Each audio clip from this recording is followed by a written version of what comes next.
Bonjour, c'est Ursule encore. On est le 15 mars 2024. Alors, je viens sur la trompette aujourd'hui encore et je viens proclamer le retour de notre Seigneur Jésus-Christ. Amen et alléluia, sont tous bénis, sont remplis de sa joie. Amen. Alors, je viens parler des dons spirituels. Amen. Je m'excuse un peu pour ma voix. Elle va finir par se replacer par la grâce de Dieu. Alors, les dons, amen, les dons, ce que Dieu a mis à la disposition, n'est-ce pas, de son peuple afin que le travail puisse être fait. Amen. Alors, 1 Corinthiens 12, le verset 1. Pour ce qui concerne les dons spirituels, je ne veux pas, frères, que vous soyez dans l'ignorance. Vous savez que lorsque vous étiez païens, vous vous laissiez entraîner vers les idoles muettes selon que vous étiez conduits. C'est pourquoi je vous déclare que nul, s'il parle par l'Esprit de Dieu, ne dit Jésus est anathème, et que nul ne peut dire Jésus est le Seigneur si ce n'est par le Saint-Esprit. Verset 4. Il y a diversité de dons, mais le même Esprit, diversité de ministères, mais le même Seigneur, diversité d'opérations, mais le même Dieu qui opère tout en tous. Or, à chacun, la manifestation de l'Esprit est donnée pour l'utilité commune. En effet, à l'un est donnée par l'Esprit une parole de sagesse, à un autre une parole de connaissance, selon le même Esprit, à un autre la foi, par le même Esprit, à un autre le don de guérison, par le même Esprit, à un autre le don d'opérer des miracles, à un autre la prophétie, à un autre le discernement des esprits, à un autre la diversité des langues, à un autre l'interprétation des langues. Un seul et même esprit opère toutes ces choses, les distribuant à chacun en particulier comme il veut. Car comme le corps est un et a plusieurs membres, et comme tous les membres du corps, malgré leur nombre, ne forment qu'un seul corps, ainsi en est-il de Christ. Amen. Donc il y a Christ, le Sauveur de tous, et il y a diversité de dons pour l'utilité commune. Amen. Et y en a-t-il qui ont tous les dons? C'est fort possible. Notre Seigneur Jésus-Christ, marchant sur la terre, était un homme et il a opéré, n'est-ce pas, sous les différents dons, parce que de toutes les manières, il est l'auteur de toutes ces choses. Et quand il était là au milieu de ses disciples, il y a quelque chose qui manquait un peu aux disciples. Et il leur a dit, quand il va partir, il va prier le Père. Et il est parti, il leur a dit, je ne veux pas vous laisser orphelin, je vais vous donner un consolateur. Et Jésus-Christ est parti, le Saint-Esprit est descendu, de telle sorte que depuis que le Saint-Esprit est venu à la première Pentecôte du temps où Jésus-Christ est mort, le peuple de Dieu n'est plus resté orphelin. Amen. L'orphelinat, ou bien cette période d'orphelinat a duré peut-être 40 jours, ou bien je ne sais pas combien de temps, le temps où Jésus-Christ est parti et qu'il y a eu la Pentecôte, est-ce que 40, 10 jours, je ne sais pas calculer, excusez-moi. Donc, il se pourrait que ce soit vraiment une période pas longue, le temps que Jésus parte et que le Saint-Esprit vienne en remplacement. Et les disciples ont eu du travail à faire depuis lors. Ils n'ont pas manqué de travail, nous non plus. Amen. Bien que l'ennemi continue son travail de tout le temps, c'est-à-dire de mettre du sable dans ce que Dieu est en train de faire.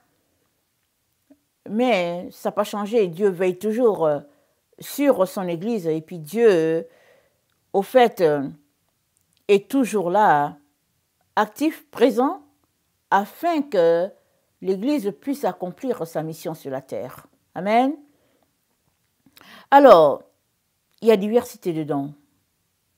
Alors, une personne peut cumuler plusieurs dons et tout cela, c'est pour l'utilité de tous et c'est pour la gloire de Dieu. Alors, c'est dit que si tu manques, c'est de demander. Si tu as besoin de quelque chose, c'est de demander.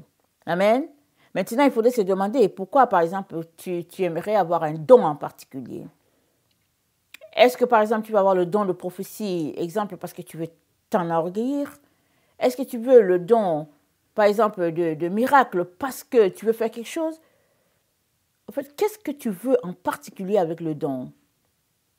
Il faut que tu regardes tes mobiles. Parce que, en principe, les dons sont donnés par le Saint-Esprit pour l'utilité de tous. Ça veut dire quoi? Ça veut dire ta relation avec Dieu amène les dons dont il est question. Alors, plus tu es intime avec Dieu, plus les choses de l'Esprit vont se manifester en toi, plus tu vas les refléter au fait, à cause de ta relation avec ton Seigneur Jésus. Et comme à l'exemple de l'église de Corinthe, amen, il arrive des situations où les dons sont là, mais le comportement humain peut bloquer la manifestation de ces dons. Comme dans l'église de Corinthe, il y avait un désordre terrible. Mais Dieu les a bénis de toutes sortes de bénédictions. Ils avaient tous les dons, comme dit l'apôtre Paul, qui est leur père spirituel. Et on devait voir uniquement la gloire de Dieu, n'est-ce pas? Mais malheureusement, là où la gloire de Dieu s'était manifestée en les dotant de tous les dons, là aussi le désordre a été trouvé. Si bien que il y avait un type d'impudicité dans cette assemblée-là qu'on ne pouvait pas trouver ailleurs. Et ça, c'est le Saint-Esprit qui l'a révélé. Dans la fonction des différents dons, le Saint-Esprit l'a révélé. Parce qu'il y a un qui avait la femme de son père. Ça veut dire que ce n'est pas sa mère à lui, mais c'est la femme à son père. Maintenant, il était dans l'assemblée, mais tellement c'est impur que le Saint-Esprit l'a révélé. Afin que cela puisse être réglé, que cela puisse s'arrêter, la porte ouverte à l'ennemi puisse s'arrêter. Alors une telle personne, si elle ne savait pas, j'imagine qu'elle a dû bénéficier d'un enseignement en lui disant que tu ne peux pas avoir la femme de ton père. Maintenant, s'il savait qu'il l'a fait aussi, ça c'est autre chose. Ce serait de lui demander de se repentir ou bien de quitter, n'est-ce pas, l'Assemblée des saints. Alors, je ne sais pas comment la situation a fini dans ce cas-là, mais on sait que les dons sont là pour encourager le peuple de Dieu. Et Dieu l'a voulu ainsi. Il l'a voulu ainsi afin qu'il ne soit pas orphelin, qu'il ne manque pas de quelque chose, mais qu'il puisse pleinement faire le ministère. Est-ce que c'est parce qu'ils savaient que Paul leur serait enlevé? Pourquoi ont-ils manifesté ces dons-là? On peut juste dire, c'est la gloire de Dieu, c'est la bénédiction de Dieu. Ils ont manifesté ces dons-là. Et la gloire de Dieu était donc manifeste au milieu d'eux, si bien que il ne manquait de rien. Amen, il ne manquait de rien. Alors, il ne manquait de rien. Et au verset 28 de 1 Corinthiens 12, Paul établit l'ordre que le Seigneur lui a donné. Alors Dieu a établi dans l'Église, premièrement, les apôtres. Les apôtres, c'est eux qui établissent les églises, n'est-ce pas, hein? Ils établissent les églises. C'est ça, c'était leur travail. Jésus-Christ les a appelés, il les a formés, et puis leur travail, c'était d'évangéliser et puis d'établir. Amen. De répandre la bonne nouvelle. Il dit en second, c'est les prophètes. Les prophètes, ils annoncent le plan de Dieu, n'est-ce pas? La parole de Dieu, ils annoncent le plan de Dieu. Ils annoncent la partie que Dieu veut qu'ils annoncent, l'avenir. C'est les prophètes, c'est le don de la personne. Troisièmement, des docteurs. Ensuite, ceux qui ont le don des miracles. Puis, ceux qui ont les dons de guérir, de secourir, de gouverner, de parler diverses langues. Il dit, tous sont-ils apôtres? Non. Tous sont-ils prophètes? Mais non. Tous sont-ils docteurs? Tous ont-ils le don de miracle? Tous ont-ils le don de guérison? Tous parlent-ils en langue? Tous interprètent-ils? Mais non. Aspirez aux dons les meilleurs. Et je vais encore vous montrer une voie par excellence. Paul dit, tous n'ont pas le même don. Si tu arrives dans l'assemblée et que tout le monde est apôtre, l'assemblée est en manque des enseignants. Si tu arrives que tout le monde est enseignant, l'assemblée est en manque des prophètes. Donc, c'est Dieu qui, voulant bénir une assemblée, manifeste les différents dons. Et même, toutes les assemblées qui appartiennent à Dieu ont tous ces dons-là. Souvent, on ne les voit pas à cause du péché, à cause des ténèbres, à cause de marcher dans les voies du monde, si bien que les dons ne se manifestent pas. Il suffit juste de renoncer à soi-même, de quitter les voies du mal, et on serait étonné de voir comment les dons de Dieu se manifestent en chacun de ses enfants, n'est-ce pas? Si une communauté donnée décide tout simplement de mettre Dieu en priorité, de s'humilier, de chercher sa face, de marcher dans la crainte de Dieu, de laisser de côté ces choses que Dieu n'aime pas, les dons vont se manifester par eux-mêmes. Parce que le don, c'est Jésus-Christ. Donc quand tu manifestes un don, c'est Jésus-Christ en toi par le Saint-Esprit qui est en train de s'exprimer. Ce n'est pas toi qui allais chercher le don et puis bon, tu n'as pas à t'enorgueillir. Alors, c'est dit, aspire aux dons les meilleurs. Et tout de suite après, il parle du don de l'amour. Il dit, quand je parlerai les langues des hommes, des anges, si je n'ai pas l'amour, je suis un airain qui résonne, une cymbale qui retentit. Amen. Et Paul s'en va nous parlant de tout ce qu'on pourrait poser comme acte. Mais si l'amour manque, ça ne sert de rien. Et dans 1 Corinthiens 13, le verset 13, il dit, maintenant donc, ces trois choses demeurent. La foi, l'espérance, l'amour, mais le plus grand de ces trois choses, c'est l'amour. Amour, amen. Et en Corinthiens 14, il dit, recherchez l'amour, aspirez aussi aux dons spirituels, mais surtout à celui de prophétie. Mais il dit, recherchez l'amour. Pourquoi? Parce que l'amour, c'est la base de tout. L'amour, c'est la solution à tout. Les gens se déchirent parce qu'il manque d'amour. Là où il y a de l'amour, il n'y a pas de problème. Il n'y a que la paix, il n'y a que la compréhension, il n'y a que la présence de Dieu, là où il y a l'amour.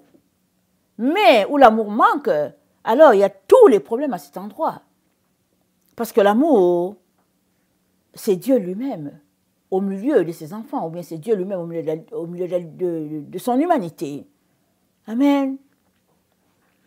Et 1 Jean 2, dans 1 Jean 2,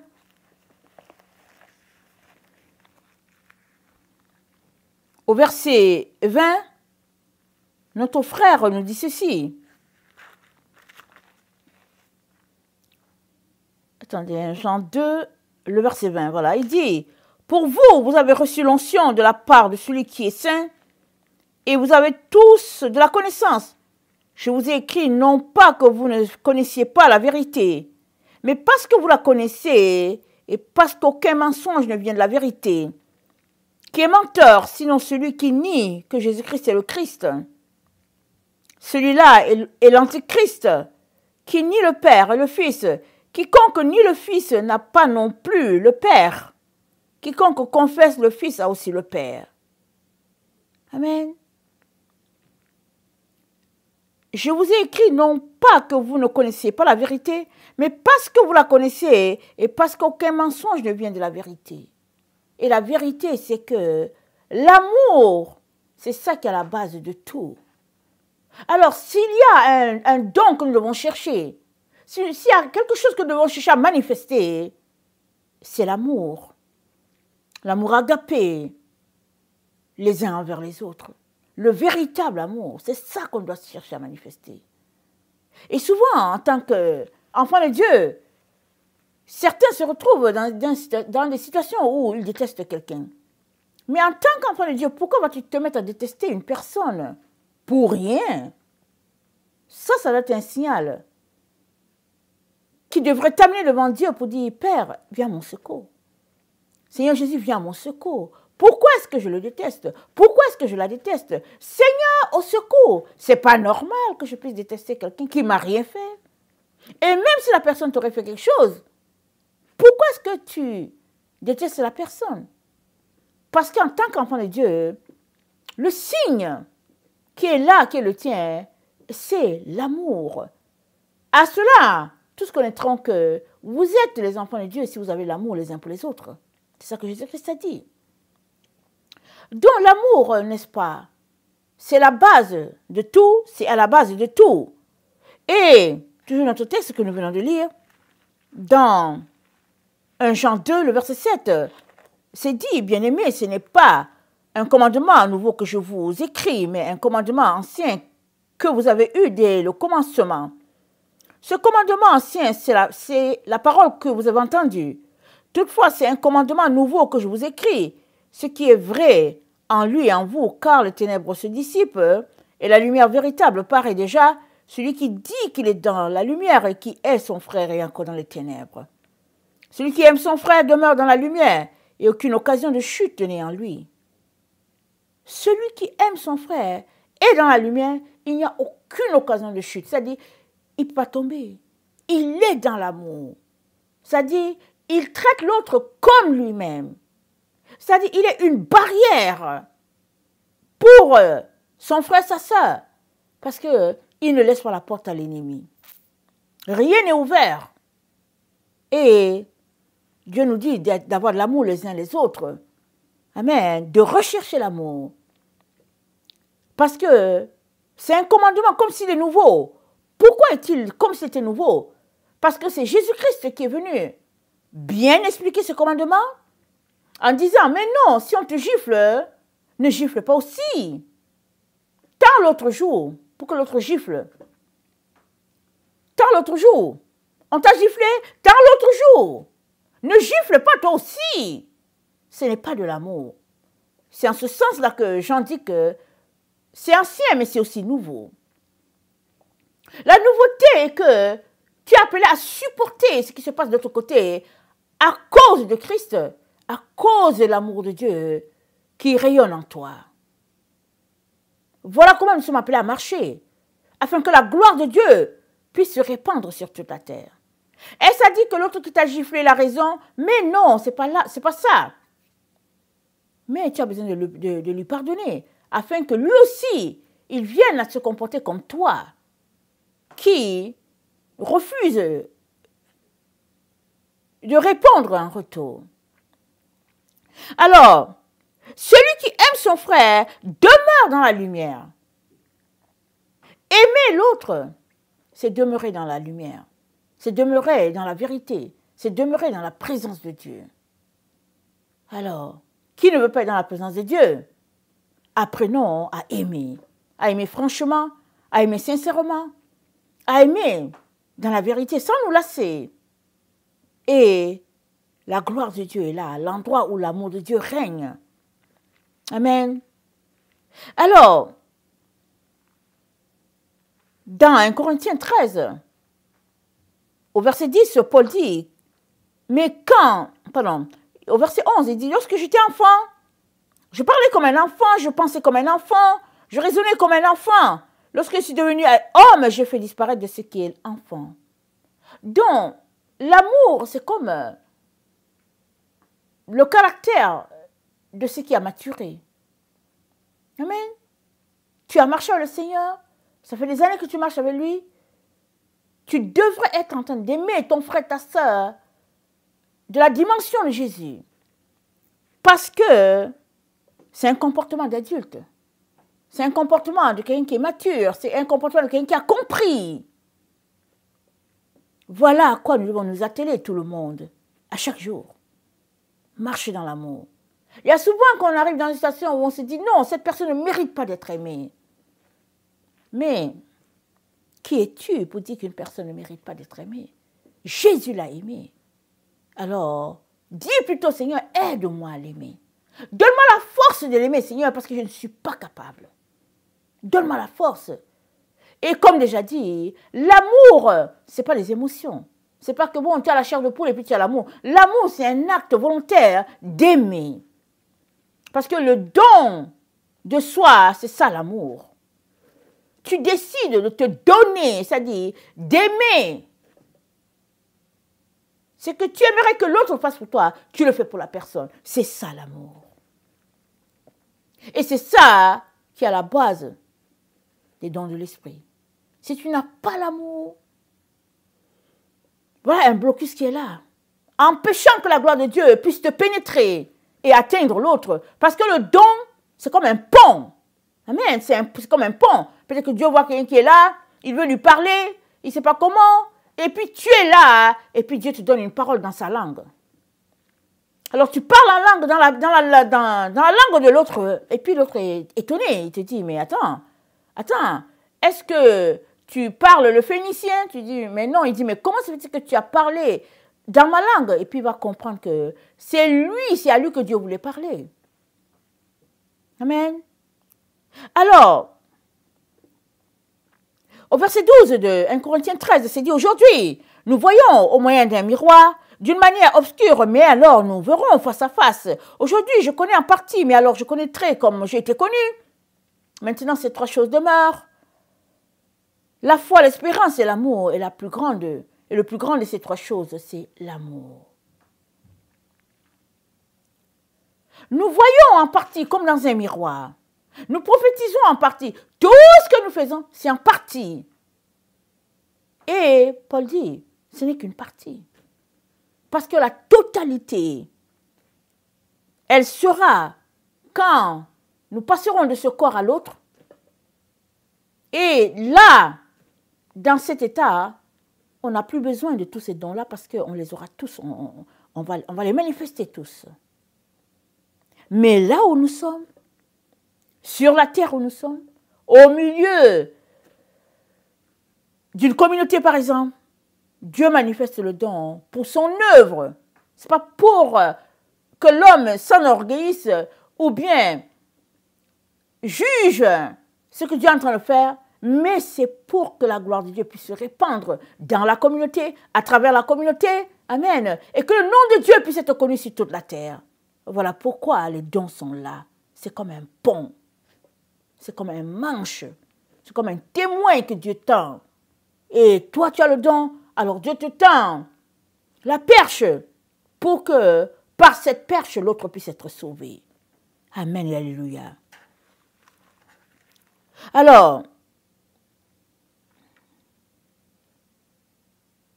dans 2 Pierre 1, le verset 1, voilà le conseil que Pierre nous donne, n'est-ce pas, pour manifester toutes ces choses-là. 2 Pierre 1, le verset 3. Comme sa divine puissance nous a donné tout ce qui contribue à la vie et à la piété au moyen de la connaissance de celui qui nous a appelés par sa propre gloire et par sa vertu, lesquels nous assurent de sa part les plus grandes et les plus précieuses promesses, afin que par elles vous deveniez participants de la gloire de la nature divine, en fuyant la corruption qui existe dans le monde par la convoitise. À cause de cela, faites tous vos efforts pour joindre à votre foi la vertu à la vertu, la science à la science, la tempérance à la tempérance, la patience à la patience, la piété à l'amour fraternel, la charité. Car si ces choses sont en vous et ils sont en abondance, elles ne vous laisseront pas oisifs ni stériles pour la connaissance de notre Seigneur Jésus-Christ. Si ces choses sont là, tu ne seras pas oisif. Ça dit quoi? Tu vas toujours avoir du travail à faire. Tu n'as pas dit je m'ennuie. Si ces choses sont en toi, tu ne vas pas t'ennuyer. Pourquoi? Parce que tu prends le temps devant Dieu pour qu'il puisse se manifester en toi. ces choses-là qui sont énumérées, c'est le résultat de ta marche d'intimité. Tu fuis la corruption pour t'accrocher à Jésus. Amen. Tu fuis la corruption. Tu refuses la vie souillée. Et tu t'attaches à Christ. Et pendant que tu t'attaches à lui, amen, c'est dit quoi? Faites tous vos efforts. Amen. Il y a un dunamis que tu dois appuyer. Il y a un effort que tu dois faire de ta part. Renoncer, par exemple, sacrifier ton temps de sommeil, et puis prendre le temps, prendre la Bible, lire, venir t'asseoir devant Jésus, le louer, l'écouter. Ça, c'est des efforts à faire. Alors que tu les fais, Dieu te bénit. Amen, Dieu te bénit. Et il dit, le joie de ta foi, la tempérance, la patience, la piété, l'amour fraternel, la charité. Et la charité, n'est-ce pas, c'est cet amour qui fait que on devient vulnérable, n'est-ce pas, dans cet amour, mais parce qu'on aime l'autre. Une telle charité qu'on a l'impression que tu fais pitié, une telle charité que c'est comme si tu manques de quelque chose, mais non, tu es dans cet état de charité à cause de ton amour pour le Seigneur. Tu t'offres, n'est-ce pas, pour la gloire de Dieu. 2 Pierre 1, le verset 9. Mais celui en qui ces choses ne sont pas est aveugle.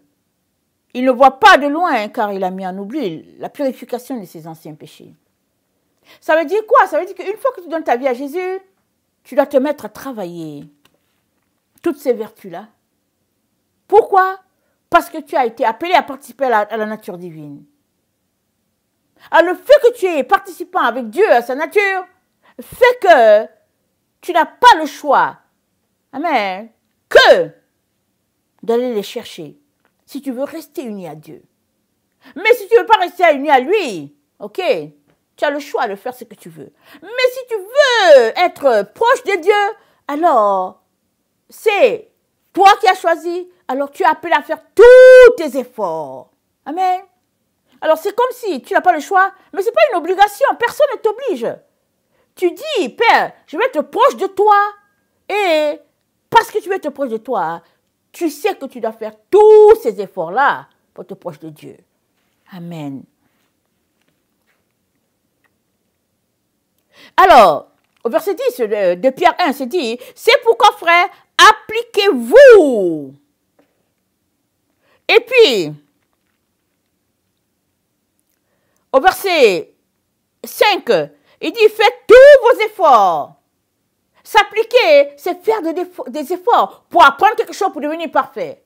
Faire des efforts, c'est aller à l'encontre de notre chair qui ne veut pas. Alors, on pose des conditions nous-mêmes. On se dépense pour pouvoir connaître Dieu. Ce n'est pas le message de sauver par grâce, et puis sauver toujours, et puis finalement on ne fait rien, on dit « Oh, je m'ennuie ». Tu ne peux pas t'ennuyer quand tu as donné ta vie à Jésus. Tu ne peux pas. Parce que tu dois étudier de la parole de Dieu, parce que tu dois prendre le temps pour écouter Dieu, tu dois prendre le temps pour prier pour les uns et les autres, tu ne peux pas t'ennuyer. Si tu t'ennuies, il y a un problème de fond. Il faudrait que tu ailles devant Dieu pour lui poser des questions, et il va te dire pourquoi tu t'ennuies.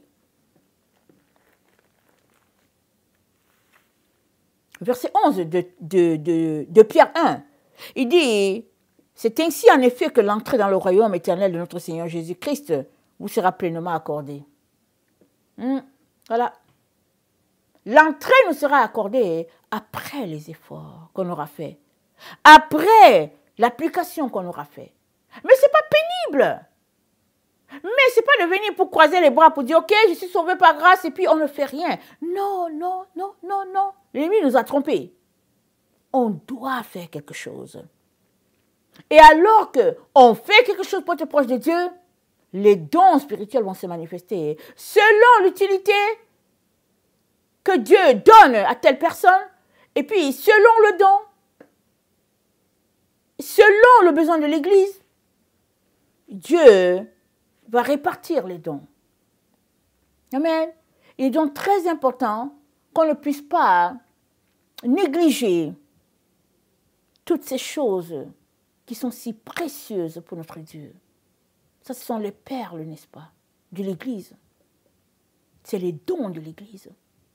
C'est la gloire de Dieu se manifestant pour son Église. Ce n'est pas des choses à mépriser. Il arrive que l'Église ne les a pas et il faudrait donc développer de les avoir parce que c'est pour l'utilité commune. Amen. Ce n'est pas un péché si les dons ne sont pas manifestés. Mais ça envoie le signal qu'il y a une certaine tiédeur. Et il faudrait aller, n'est-ce pas, chercher l'auteur même de ces dons-là, et c'est notre Seigneur Jésus. Si tu cherches Jésus, tous ces dons-là vont venir en toi, parce que Jésus-Christ, c'est lui les dons. C'est lui. Amen. Il est donc très important qu'on puisse placer les priorités au bon endroit. Ne perdons pas notre temps dans des choses futiles de la vie. Mais le temps que nous avons, que cela nous serve à étudier la parole de Dieu, à être proche de Dieu, à communier avec lui, à apprendre à entendre sa voix, et lui-même nous révélera les dons qu'il a mis en nous pour la gloire de son nom. Amen. Que le Seigneur bénisse sa parole. Maranatha, Jésus revient. Amen et alléluia, sont tous bénis. Amen et amen.